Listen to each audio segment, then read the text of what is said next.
साल्या प्रतीक 2 दिवस आलाच नाही तू जॉबवर. तब्येत बरी आहे का आता? अरे काल रात्रीपर्यंत वाट लागली रे, पण आता जरा ओके. रात्रभर आई जागली आहे भाई माझ्यासोबत, माहिती पट्टी बिट्टी गेली एकदम.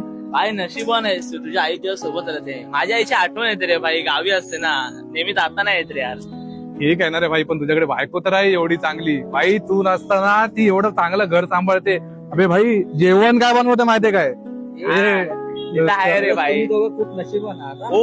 हा, कोण बोलतोय बघ? भाई ताईने भावाला स्कूटी गिफ्ट दिले, आता काय हवेत येणार भाई. माझं ड्रीम होतं आणि तिने तिची सेव्हिंग मोडून माझ्यासाठी स्कूटी गिफ्ट दिली. अरे वा भाई वा. बात आहे भाई. खरंच हा, तुझी ताई आहे ना आईची जागा चालवते भाई, खरंच. आई नसल्यापासून तिनेच सगळं मॅनेज केलं. भाई आपण किती नशिबान आहात ना तिघ. बघ ना यार, तुझी आई म्हण, माझी बायको म्हण, ह्याची बहीण म्हण. म्हणजे खरंच हा, ते बोलतात ना की देव साक्षात नाही येऊ शकत ना, म्हणून त्याने स्त्रीला पाठवलंय. आई म्हणून, बायको म्हणून आणि बहीण म्हणून. बरोबर. खरंच हा, खूप नशिबान आहोत आपण.